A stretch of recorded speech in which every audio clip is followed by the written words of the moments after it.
자, 오늘 말씀 안으로 들어가 보면 엘가나라는 경건한 사람이 살고 있었습니다. 바로 성경은 그가 경건한 사람임을 다음과 같이 간접적으로 우리에게 알려주고 있는데요. 자, 1장 1절을 우리 같이 한번 읽어볼까요? 시작. 에브라임 사람 엘가나라 하는 사람이 있었으니 그는 여로함의 아들이요 엘리후의 손자요 도후의 증손이요 숲의 현손이더라. 자, 말씀을 보게 되면요, 성경은 그의 아버지 엘가나의 아버지가 누구인지, 또 그의 할아버지가 누구인지, 또 그의 증조부가 누구인지, 심지어 그의 조부가 누구인지, 그러니까 고조부가 누구인지까지도 말을 해주고 있어요. 1장 1절에. 실제 성경을 조금이라도 공부해본 성도라면 아시겠지만 이처럼 고조부의 이름이 기록된다는 것은요, 거의 찾아보기가 힘듭니다. 그러니까 누구의 아버지다, 누구의 아버지다, 아버지 정도, 그리고 할아버지 정도는 기록이 되어 있어도 이 고조부까지 기록이 되는 경우는 거의 없다라는 거예요. 따라서 에브라임 지파의 엘가나는 바로 대대로 믿음의 명문 가문 출신으로서 경건한 신자임을 강조해주고 있는 것이죠.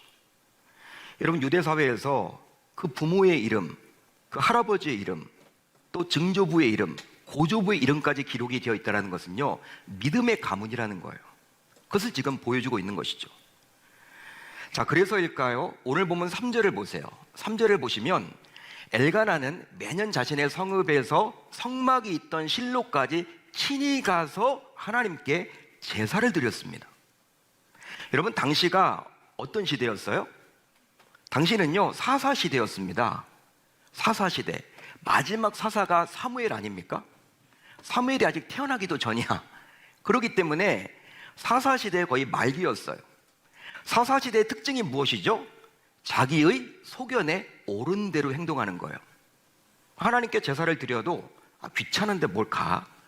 성막까지 왜 가? 그냥 여기서 드리지. 대부분 그리했다라는 거예요.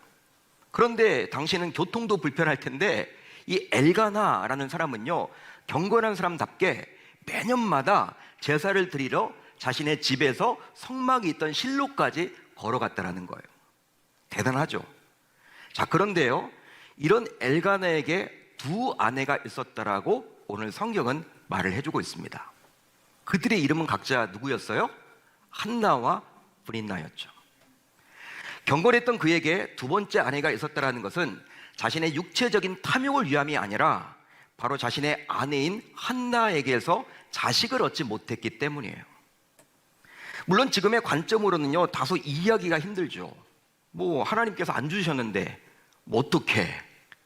나 피임도 안 했는데 하나님께서 안 주셨는데 어떡해? 요즘은요, 그렇게 생각하면 돼요. 그리고 여러분, 굳이 대를 잇는다 이런 개념은 많이 사라졌잖아요. 당시는 고대 사회입니다. 여러분, 대를 잇는 것은요, 대단히 중요해요. 너무 중요해. 이것은 여러분 그냥 삶의 조건이야. 삶의 여러분 의무야, 의무. 여러분, 결혼을 했는데 대를 잇지 못한다? 이건 여러분 있을 수 없는 일입니다. 당시에는. 여러분, 그렇기 때문에 당시 고대 사회에서는 자식을 낳아서 대를 잇는 것이 너무나도 중요했기 때문에 결국 그리에게 엘가나가 분인날을 둘째 아내로 맞이한 것 아닌가, 우리가 합리적으로 추론을 해볼 수가 있는 것이죠. 하지만 첫 번째 아내인 한나에겐 자식이 없었습니다. 하지만 그 남편 엘가나는 그녀를 끔찍히 사랑했어요. 너무나 사랑했습니다. 자, 그런데요, 말로만 사랑한 게 아니야. 마음으로만 사랑한 것이 아니라 실제 오늘 보면 4절로 5절을 보게 되면 엘가나가 한나를 얼마나 사랑했는지를 우리가 알 수 있는데요. 자, 어떻게 사랑했습니까? 바로 실제 그녀가 살아갈 때 꼭 필요한 먹을 것을 살뜰하게 챙겨주었다라는 거예요. 자, 오늘 말씀 4절로 5절을 볼까요? 이렇게 나와 있죠. 엘가나가 제사를 드리는 날에는 제물의 분깃을 그의 아내 분인나와 그의 모든 자녀에게 주고 한나에게는 갑절을 주니 이는 그를 사랑합니다. 사랑이기 때문에 분인나보다도 2배를 더 준 거예요. 갑절. 여러분, 사랑했기 때문에 준 거예요. 물질이 간 거예요. 먹을 것을 여러분 더 준 거예요. 하지만 시간이 점점 흘러가면서 어떻게 되었습니까? 한나와 분인나 사이에 불편한 일들이 계속 생겨나게 되었죠. 바로 분인나의 입장에서는 남편 엘가나가 자식도 없는 한나를 계속 살아가며 감싸고 도는 것이 못마땅하게 여겨졌다는 거예요. 못마땅하죠, 여러분.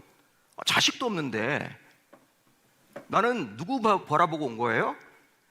나는 지금 엘가나 한 사람 바라보고 왔는데, 그래서 자녀까지도 많이 낳았는데 이건 뭐야? 남편이 나보다도 훨씬 한나를 사랑하니 이제 이게 질투심이 생긴 거죠.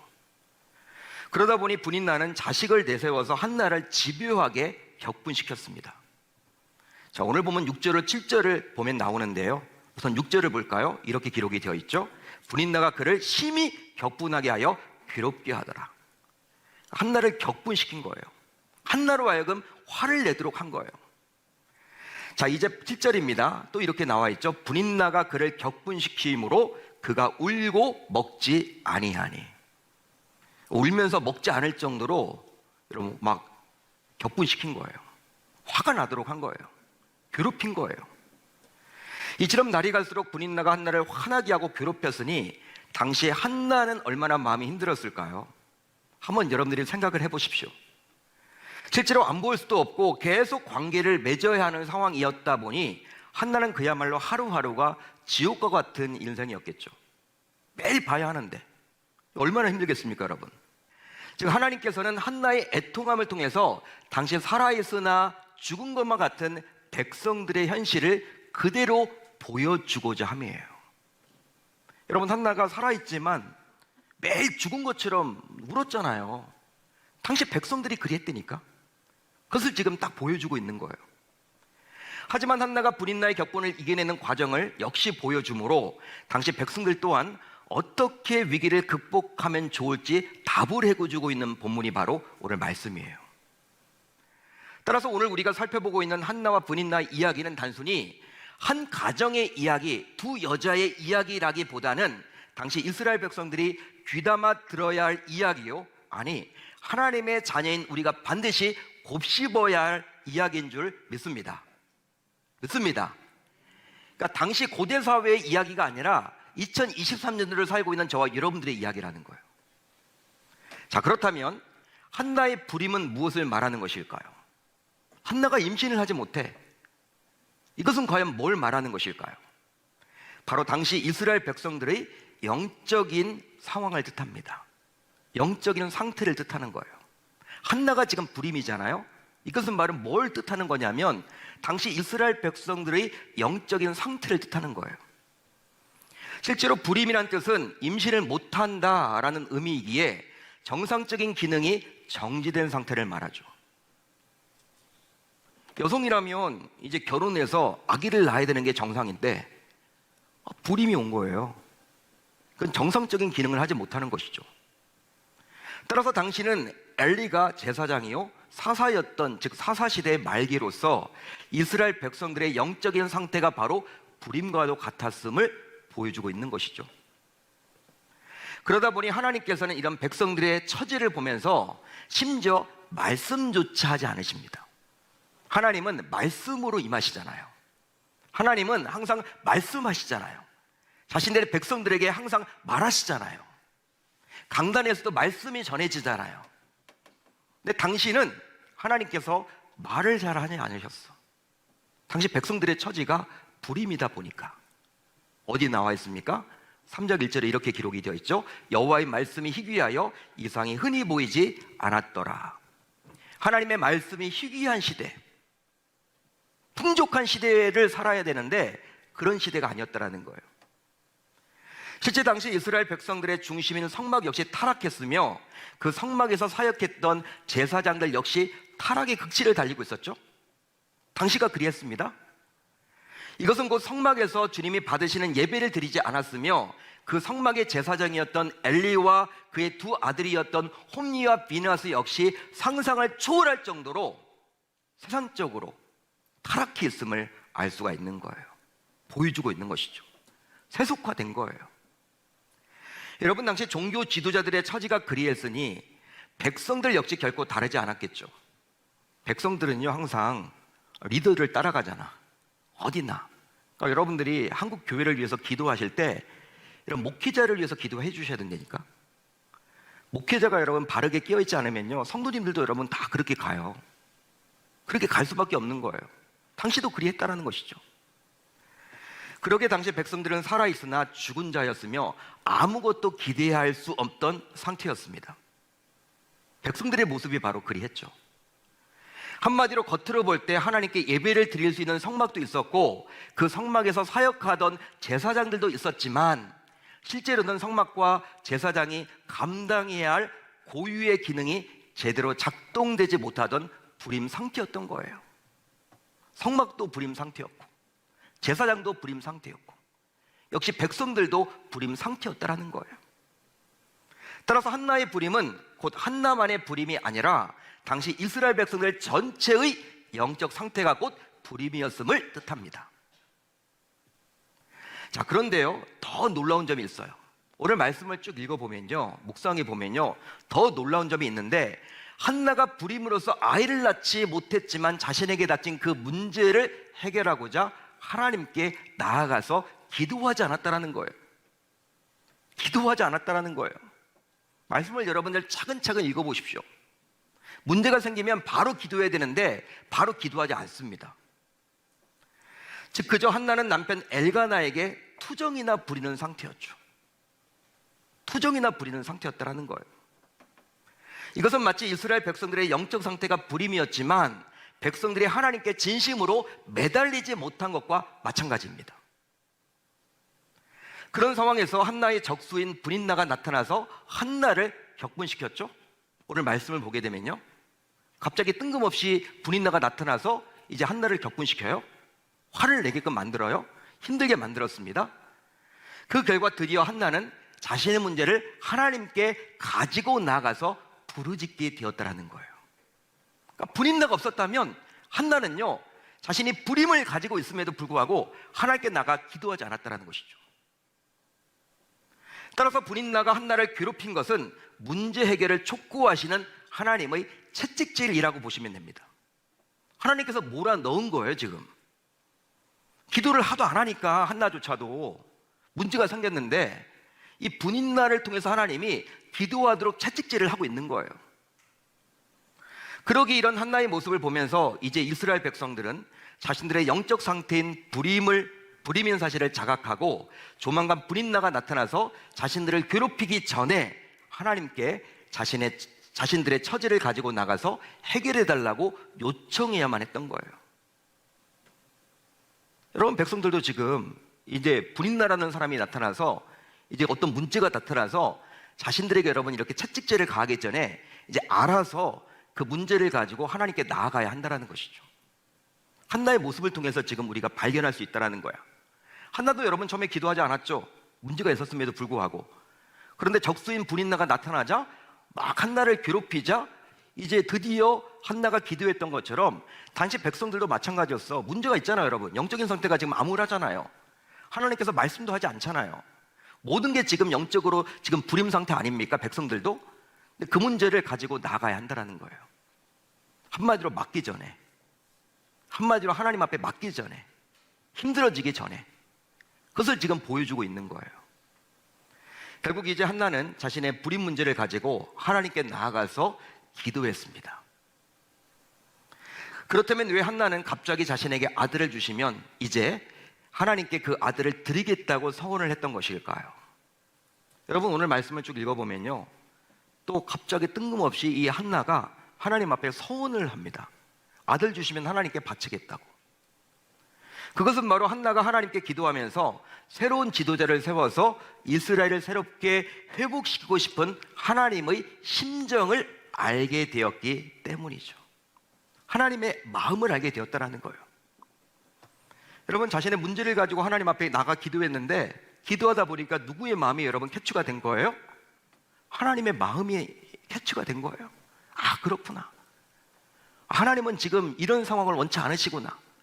지금 엘리가 있고 그의 두 아들인 홈리와 비나스가 제사장이었지만 하나님은 이들을 사용코자 하는 것이 아니구나.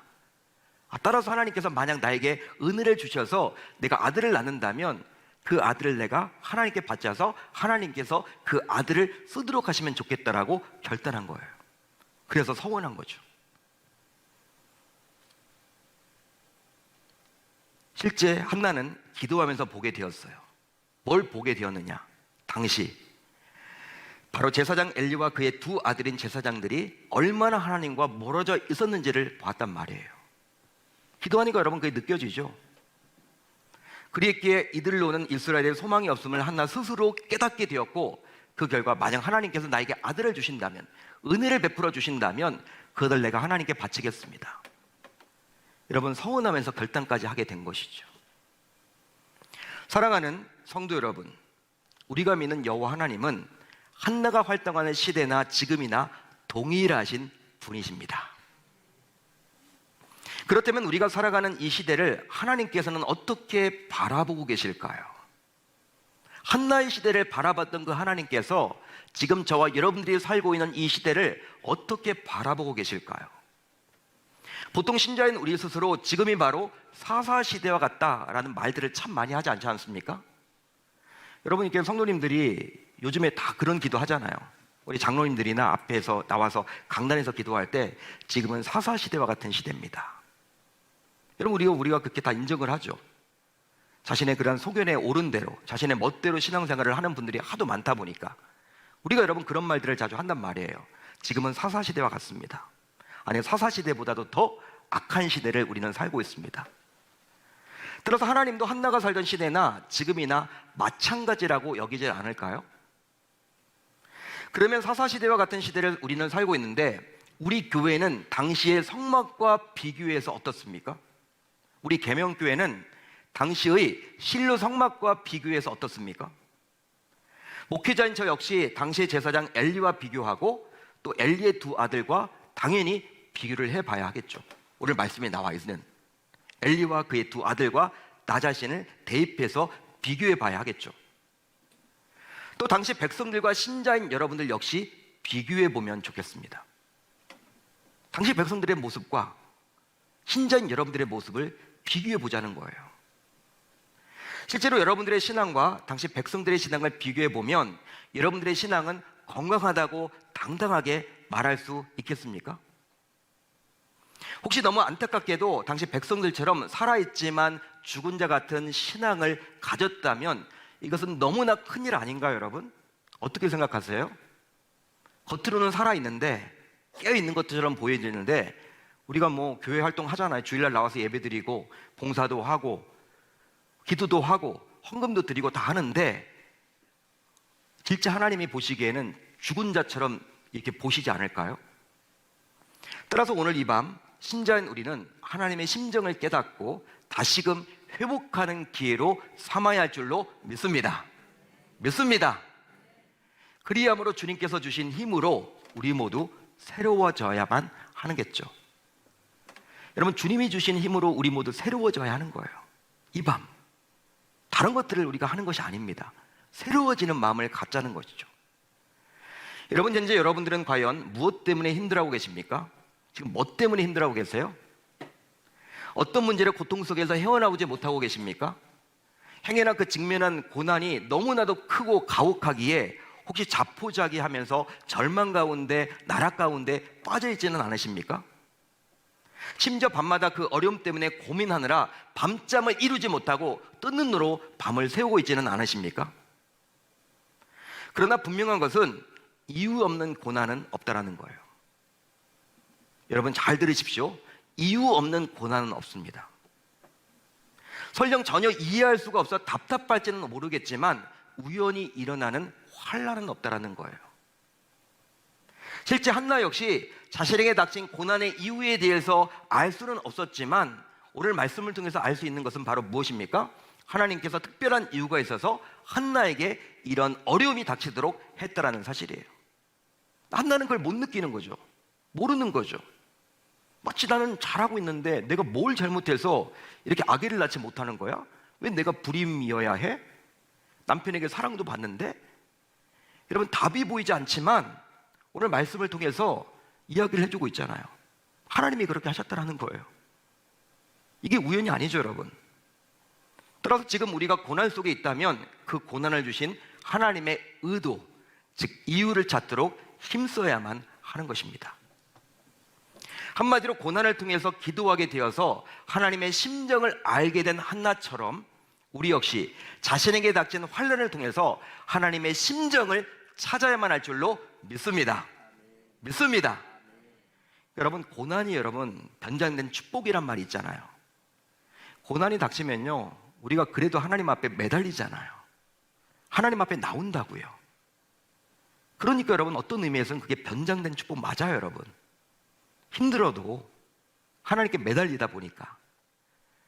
하지만 가장 안타까운 것이 있는데, 그것이 바로 무엇이냐면, 이 안타까운 것이 지금도 일어나고 있는데, 이게 무엇이냐면 바로 자신에게 닥친 고난이 이해가 잘 안 된다라는 이유만으로 하나님과 멀어지고 교회와 멀어지는 경우가 은근히 많다라는 거예요. 우리들 가운데 이게 뭐야? 왜 나에게 이런 일이었어? 이해가 되지 않네? 나 신앙생활 나름대로 잘했는데 왜 나에게 이런 고난이 있어? 어려움이 있어? 여러분, 그러다 보면요, 하나님을 원망하게 되고 교회랑 멀어지고 하나님을 놓치는 경우들이 있더라는 거예요. 너무나 안타까운 일이죠. 그러나 고난의 시간에 하나님과 더 멀어진다면 이것은 고난의 해결에서 더 멀어지는 결과를 초래할 뿐입니다. 바로 모든 고난은 오직 하나님을 통해서 해결되고 회복되기 때문이죠. 여러분, 믿으시면 아멘, 동의가 되시면 아멘. 그리고 혹시 여러분들 가운데 행여나 지금 분인나와 같은 문제로 인해서 고난에서 헤어나오지 못하고 있다면, 분인나는 여러분들을 다시금 회복시키려는 하나님의 채찍질임을 반드시 기억할 수 있어야만 합니다. 이 문제만 내가 해결되면 너무 좋겠다, 소원이 없겠다. 근데 그 문제 때문에 우리가 기도하잖아요. 솔직히 하나님이 여러분 몰아세우는 거예요. 이 분인나를 옆에 붙여주는 거예요. 따라서 자신을 힘들게 하는 그 분인나와 절대로 싸우지 마세요. 절대로 싸우지 마세요. 여러분, 나를 괴롭게 하는 누군가가 있다. 여러분, 오히려 그 사람 때문에 내가 하나님 앞에 매달린다니까. 도피하려고 하지 마세요. 어떤 분들은 도피하려고 다른 교회를 갔는데 그 교회 가니까 그런 캐릭터가 또 있대. 그걸 여러분 극복하라고 하나님이 맡겨주신 거예요. 피하려고 하지 마시고 싸우려고도 하지 마세요. 오히려 그 분인나를 하나님께 가져가서 기도로 승부를 보실 수 있기를 바랍니다. 실제로 분인나가 있어야 내가 회복되고 살 수 있다 보니 하나님께서는 분인나를 옆에 꼭 붙여주신 거예요. 꼭 붙여주신 겁니다. 저에게도 있고 여러분들에게도 다 있죠. 저분만, 저 문제만. 그러기에 분인나가 자신의 옆에 있다면 그것은 바로 하나님께서 나를 사랑하시는 증표라고 보셔도 좋아요. 나를 사랑하시기 때문에 그것도 붙여주신 거라니까. 하나님이 여러분 나에게 관심이 없다, 그냥 나 망하도록 여러분 놔둡니다. 기도하지 않도록 그냥 놔둔다니까요. 그게 바로 신학적인 용어로 유기라고 하죠. 유기. 버린다. 유기해 버렸다. 그럼 여러분, 하나님의 징벌 가운데 가장 무서운 거예요. 하나님이 버렸다. 얼마나 무섭습니까? 사랑하기 때문에 분인나를 주시는 거예요. 어찌할꼬 이 분인나. 그래서 오늘 말씀 제목이 어찌할꼬 분인나요. 어찌할꼬 분인나. 여러분, 어떻게 해야 될까? 이 분인나. 기도로 승부를 봐야 되는 것이죠. 여러분, 한나가 자신의 문제를 자신을 사랑하는 남편에게 가져가도 해결받지 못했지만 결과적으로 하나님께 가지고 나아가서 해결함을 받았듯이 우리 역시 이 밤 여러 다양한 문제를 가지고 하나님께 나아가서 기도합시다. 그렇게 할 때 우리의 모든 답답한 문제가 해결함을 받게 될 줄로 믿습니다. 따라서 오늘 이 밤 우리 모두 우리에게 있는 이 분인나를 하나님께 맡기며 기도하는 가운데 한나가 고난에서 자유하게 된 것처럼 우리 역시 자유하게 되어서 다시금 기쁨을 회복하고 돌아갈 수 있기를 우리 주님의 이름으로 축원합니다. 축원합니다. 그런 인생을 살겠다라고 다짐하고 결단하는 저와 여러분들이 다 되실 수 있기를 우리 주님의 이름으로 축원합니다. 축원합니다.